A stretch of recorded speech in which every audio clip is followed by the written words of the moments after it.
Hi everybody, it's Kate Luella here. I'm an internet consultant these days and you can find more about me on kateluella.com. And today on Blogger Interviews, I have a great interview with Ness Lockyer of marleyandlucky.com.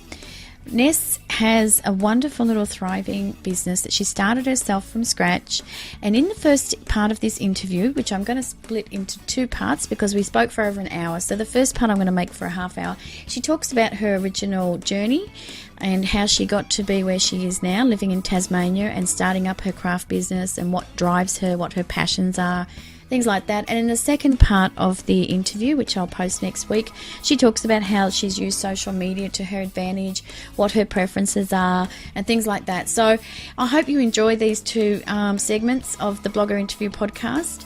And don't forget to find me at kateluella.com. And also Ness, you can find at marleyandlucky.com. Thanks, guys.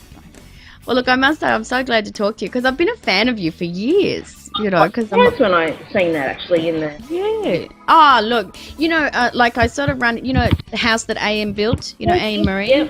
Yeah, so I sort of run in those circles because I do the blog A View on Design, and I sort of, you know, all those girls, less and less now, which I regret because I do more business online because, you know, we've got to make a living. But it's hard though, isn't it? Yeah, it's a balancing act, isn't it? And absolutely. Yeah, but yeah, it's funny what you were saying before, because when I first heard myself doing podcasts, I have a lisp, but I never knew that until I heard myself. So now you're down in Tasmania, right? Have you always been there, or you saying your parents? We moved here 2002. We came here for our honeymoon in '98. Right. And if we hadn't have spent all our money on the wedding, we would have bought. There was a little terrace house in Launceston that we would have bought straight away. It was like $74,000 for a 1900s gorgeous terrace house right in the centre of the city, overlooking the Central Park, and we knew that we had to come back. Like, we wanted to live here at some stage, so we went back to New South Wales and we built a brand new house, and you know, just got stuck in that whole working to pay the mortgage and the bill type thing and not really enjoying life. And we thought this is, you know, there has to be more to this. And we did want to have children, and we thought we didn't want to bring our kids up in that environment. And there was a lot of murders and things starting around where we lived, and we thought this is not, you know, this is not a good place to be. So we had mentioned it to my husband's parents to say, you know, you have to come down here for a holiday. They came down for his mum's 50th birthday, and when they got back, they just on a whim said, that's it, we're moving. And they put their house on the market, so we did too. And 2 days later, both houses sold, and we actually moved here on my birthday. So I just think it was meant to be.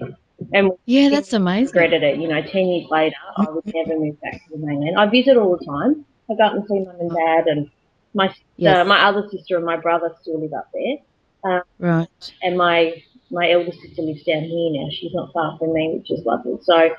And we're a very close-knit family, so we still keep in contact, we still interact. I phone mum and dad every day, and so we separate. So it's not really like I'm that far away. No. They come down and visit, and, you know, they usually stay for about 6 weeks if they come, so it's a really big holiday. Instead of just coming for a week or a weekend, when they come, they make a big chunk of it, so they get. So it worked out really well, actually. And Mick only lives about 10 k's down the road, and I'm very close to them. They're kind of like second. Who's that? My husband's family. Oh, okay. Yeah, right, yes. Down the road, that's where they bought, just 10 k's down the road. They've got a big property. It's lovely, and because we're all out in the country, and this is exactly the lifestyle that we needed. It's gorgeous. I wanted to ask you first, though, well, how did you come up with Marley and Lockyer? Marley is my maiden name, and Lockyer is my married name.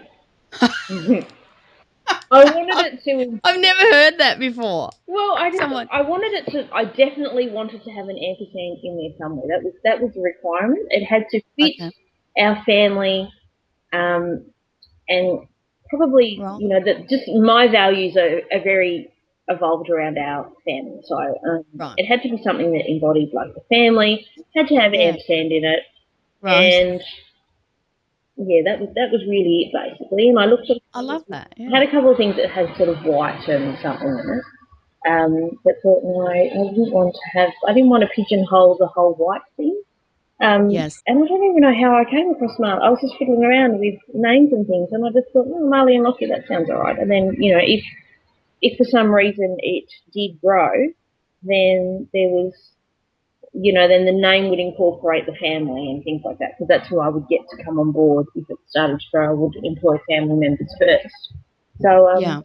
yeah, that was. But you really created the blog, didn't? I think you wrote on your blog you created it to showcase your journey creating your crafts. Yeah. Is that right? Yeah. And the So home too, okay. because when we first moved here, not long after Okay. we moved here, my husband was diagnosed with his kidney disease. So, Mm. and we were told we weren't going to be able to have any kids, and that was right about the time that we wanted to have some. So, that was a Mm. bit of a kick in the guts. But I have always been one of those people that if you tell me no, I'll just say, prove it type thing, and I'll go out of my way to try and prove you wrong.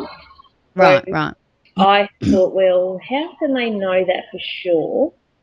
Mm. Not having tested, not having known what my health is like. They've just looked at him and gone, oh, because of what you're going through and your medication that you have to take now, you won't be able to have children anymore. Well, that's all well and good, but unless you do testing and things like that on both of us, who's to say Mm. that we can't? So, but we just went away and thought, well, that's fine. If that's how it has to be, then we're quite happy. We've got the two of us. We had our two dogs at the time. We were living in Tassie in this beautiful house, and we thought, well, that's fine. We'll make do. And Yeah. by the time we went back to the specialist the next round, I was 12 weeks pregnant at the time. Oh my gosh. And what did he say when you said that? He Well, goes, oh my gosh, it's a that's why I'm miracle. not a fertility specialist. Yeah. That was his answer. And he's not, no. No, and that was the So whole thing, unless mm, unless you're going to look into that side of things. I don't really think you should tell people that they cannot have kids because it's no. possible. And Yeah. yeah, No one so wants to hear that, especially if they're married. So let me just timeline this a bit. 2002, you moved there. yeah, And when did you actually start your blog though? Was it the same time or a bit later? started that 2004. I think it was just not long after I'd had our first boy. Wow. So I Okay. was full time at home with him. Right. Have always been creative, always been creative. It was something I done every day. And then when I had this little man to look after, that really went on the back burner, and I really, really missed it. But we were renovating our house at the time. That's when we started renovating. So it was kind of the blog was sort of a diary about the journey of Marley and Lockyer, but also the journey of us moving to a new state and the renovation of this old lady. This is what we call the house, the old lady. So it was, basically just my kind of everyday journal of our house, what we wanted it to become, things that inspired me to, choose different colours and textures in the house and things like that, things that we came up against renovating an 1883 built home. And then this journey of Marley and Lockyer. So I really needed that blog. The blog was a saviour to me because I was out in the country on my own all day with this little child that just cried or gooed and garred or, pooped everywhere. And Mm. my family weren't around me, they were in a couple of states away. So it was sort of basically an avenue for me to feel like a grown up, not like I Mm. was surrounded by baby stuff all the time. It was for me to get back into that interior design, styling, the crafting.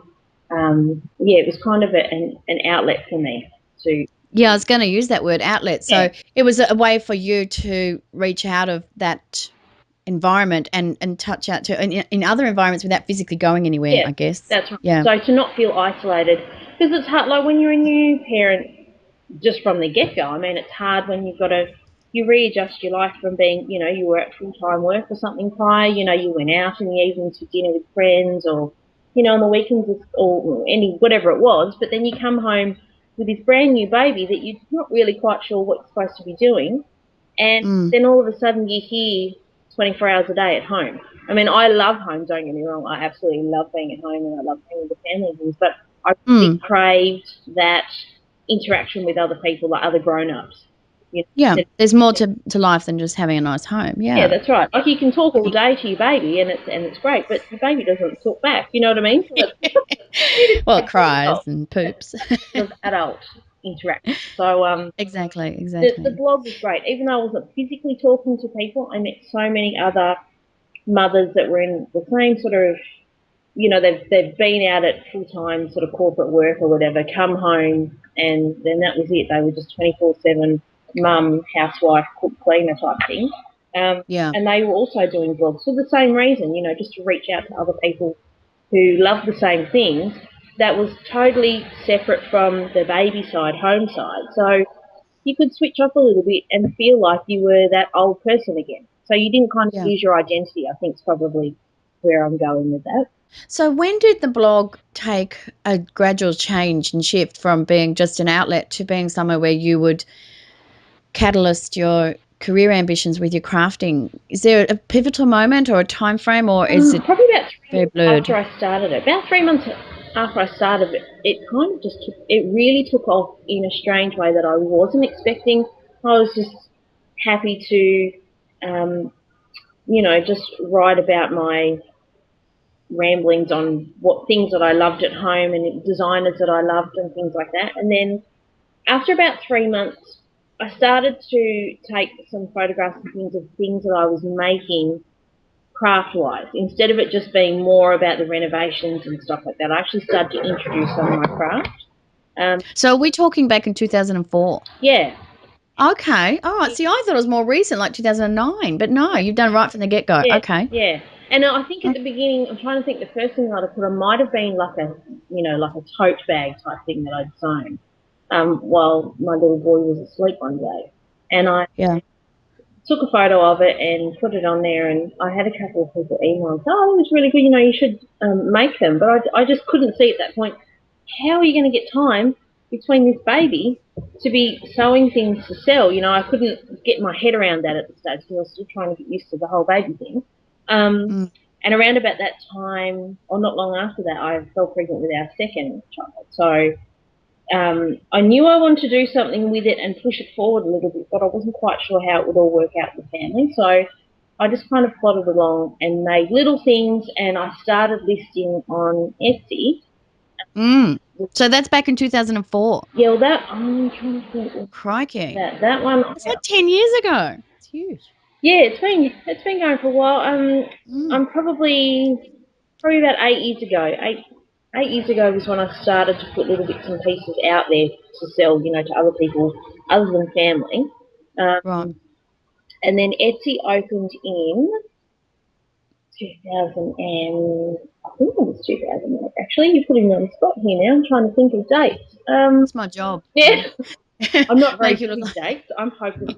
I've got a chalkboard up here that I write all my dates that need to be doing because otherwise I'm hopeless with dates. I've got a notepad for everything, not just dates. So I just want to ask you about Etsy while we're on Etsy. Mm-hmm. Why don't you take it off? Well, not say take it off Etsy, but get it into your own shopping cart. Aren't you worried? Because I'd heard people in Etsy worried that if Etsy shut you down with no notice because they see a breach of terms or whatever, you know, that then their business goes. Is that not a worry for you, or have you thought about it? Or I have thought about it. We've just recently updated the blog. Actually, we've turned it into a website. So now there's a landing page that you go to, and now I saw that. yeah. I saw So that.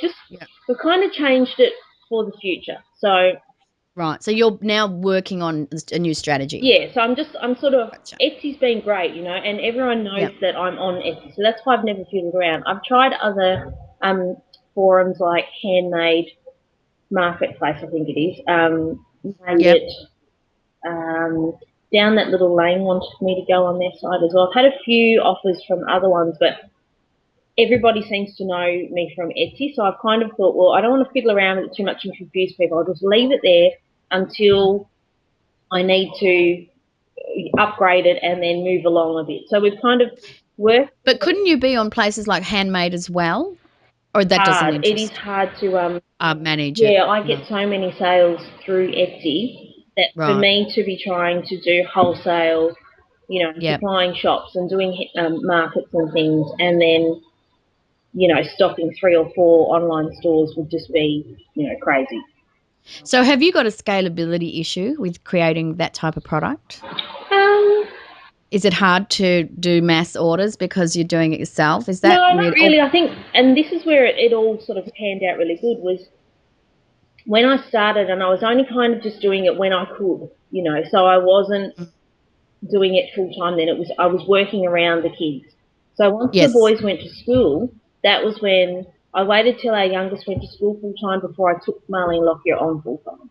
So Okay. Right. the business kind of grew with them, with me. So I had all those years prior to that to kind of work out kinks and bumps and look at different materials and find the materials that I wanted to go with. So by the time I came to full-time status, I knew what clay worked, what glazes worked, what materials I needed to find, I was sourcing them from, how I would get them, what kind of work frame I would work on to get things put out there, and how long it took for things to dry and go into the kiln, and all those little nitty-gritty things were worked out over those years that my boys were at home before they went off to school. So it all kind of worked out on its own, really. I never had to struggle along and push it or anything like that. So, I've got quite a lot of stocks now, and I'm always getting new wholesale inquiries every day.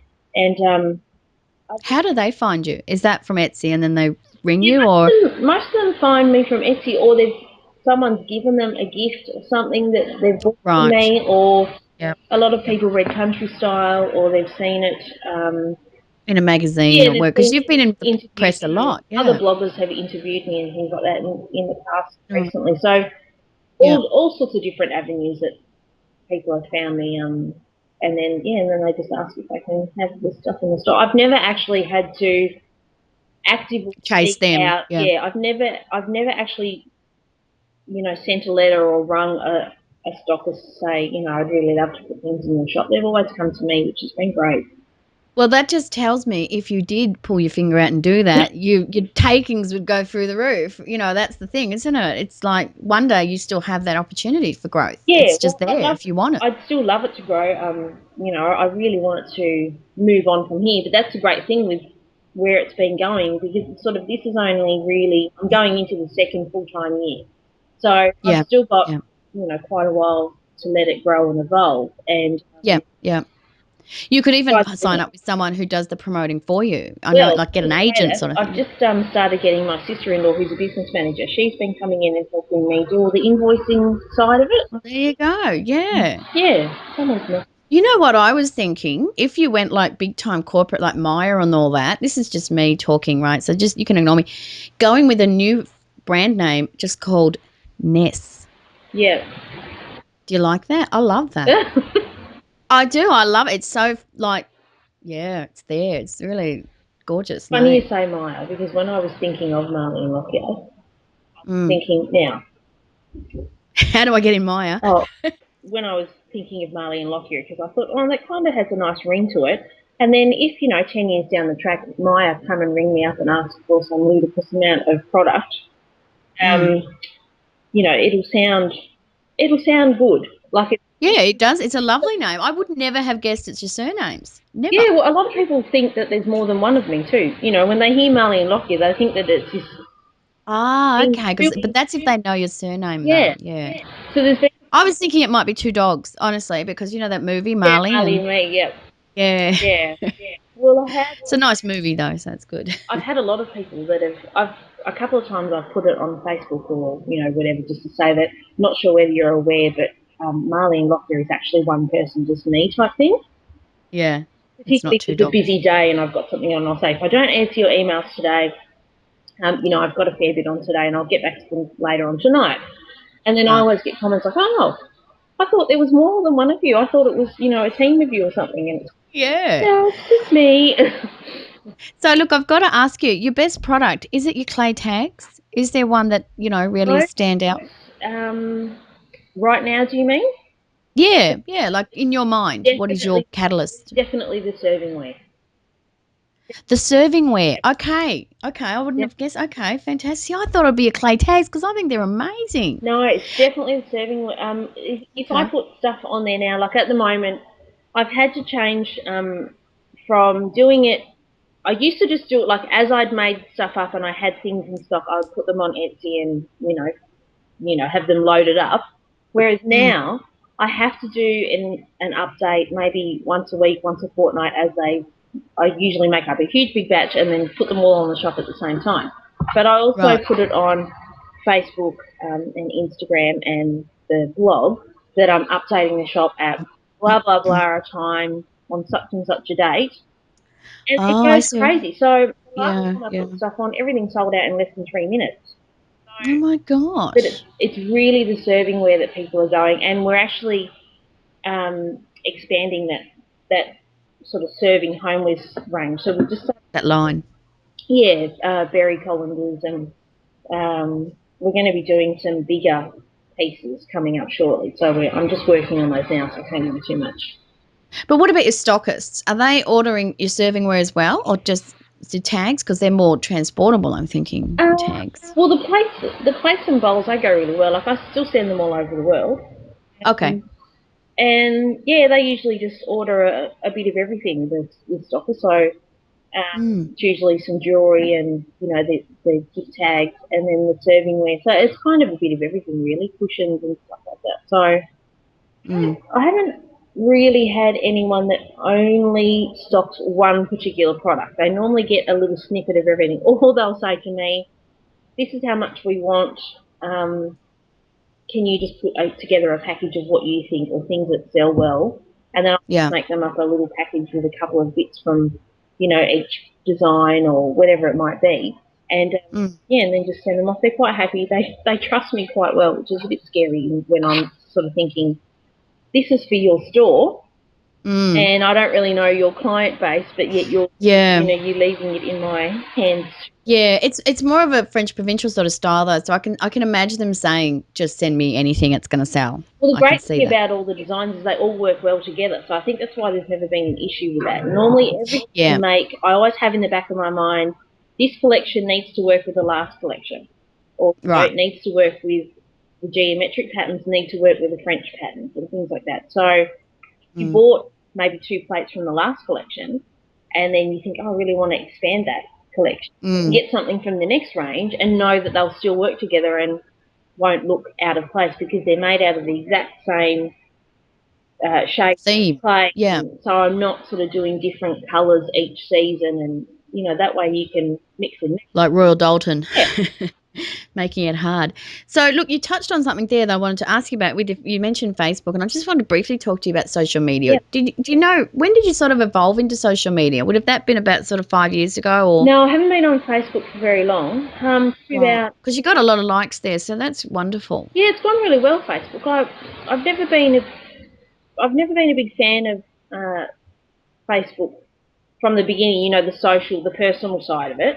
I Yeah. don't do many updates on my personal side because I don't know. I just find that a lot of people just talk about just random things that don't really interest me, and I don't understand that side of social media. Right. But the business side of it, I find is such a great tool for advertising your business and even just new products. Or I might put something on there to say, I've made these 2 things. What one do you like better? So I'll get a Right. bit of product feedback and things from the readers. And I mean, the people that are there are the people that are essentially buying the products and keeping your business running. So to get feedback from them, Directly. Yeah. in a real time frame is brilliant. I Yeah. just think that's amazing that people can, touch base like that and Yeah. feel like Well. they know me and know the Mm, product, which is really mm, nice. So we just kind of chit mm, chat like old friends on there, even though I've mm, never met them. But then I'll meet them at the markets and they'll say, "Oh, I'm such and such from Facebook," and I say, mm. "Oh wow, how are you going?" And I wouldn't know them if I tripped over them in the street, but the minute they say their Yeah. name, I Yes. know Yeah. so much about them from, the interactions that we've had through Facebook or Instagram or something like that. So Oh, that's I really great. like that side, but I like that personality part of the business on social Um, media, which you wouldn't be able to get if it was just, in a store. I don't think you're kind of in and out. And yeah, you can continue the relationship yeah, after the purchase. yeah, I Exactly. love it. I Whereas, think it's great. yeah. Really good. And what about follow-gram? Is that Instagram? Am Yeah, it's I? part of Instagram. I'm not quite sure on the science behind the whole hologram thing, but Right. apparently it's if you don't actually have an Instagram account but you want to see someone's Instagram feed or find other people that you're interested in, you can go Mm. through follow me, and then it's kind of like following a blog, I guess.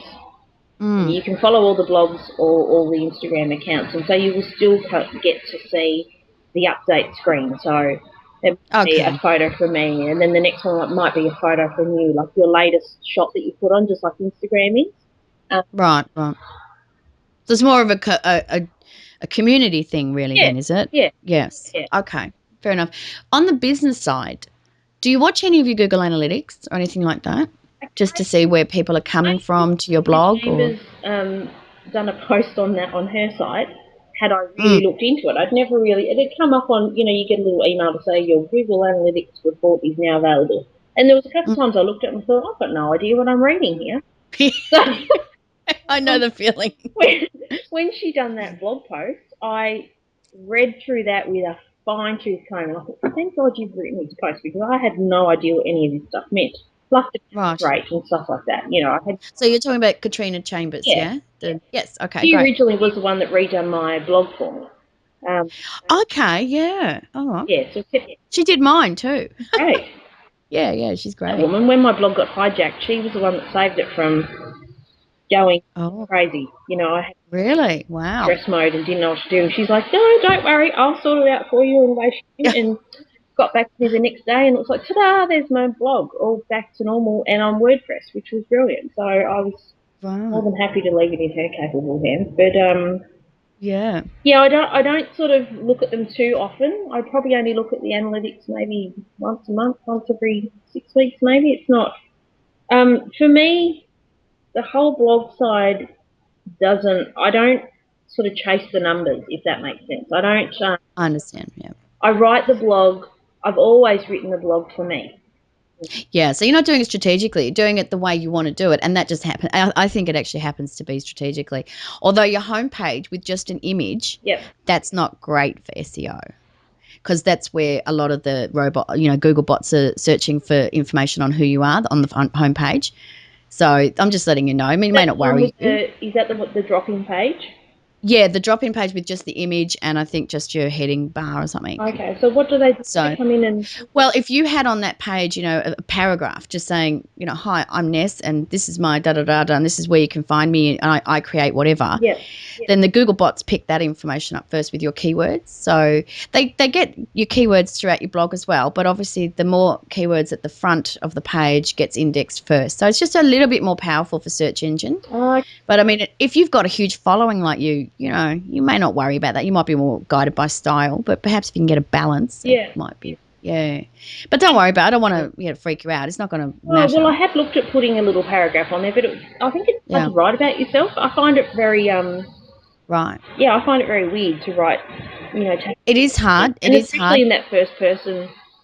Yeah. Or even the second person, to have to sit and write something about yourself. I find, I don't know. I don't, if someone says, can you write a paragraph about yourself? Well, I don't. Well, you know what? Didn't you say you hired your sister-in-law as your business thing, something? Yes. So put it to her. Say, what do I do here? You do it. Yeah. Because she'll come up with something great. Yeah. Here's your first job. Yeah. Got my homepage. Get my keywords in there and don't make me look cheesy. Yeah. Well, so this is the problem too, man. You don't want to sound like you're you're pimping yourself. Yeah, exactly. Yeah. It's a fine balance though, because but see, remember with the internet, people come to your blog and within 3 seconds they decide whether to stay or go. Yeah. So you kind of probably want more than an image anyway. Yeah. Because some people are more motivated by what they read than what they see and vice versa. So it is kind of important, I think. But as I said, if your target is your repeat visitors, maybe it's not such a big concern. I don't know.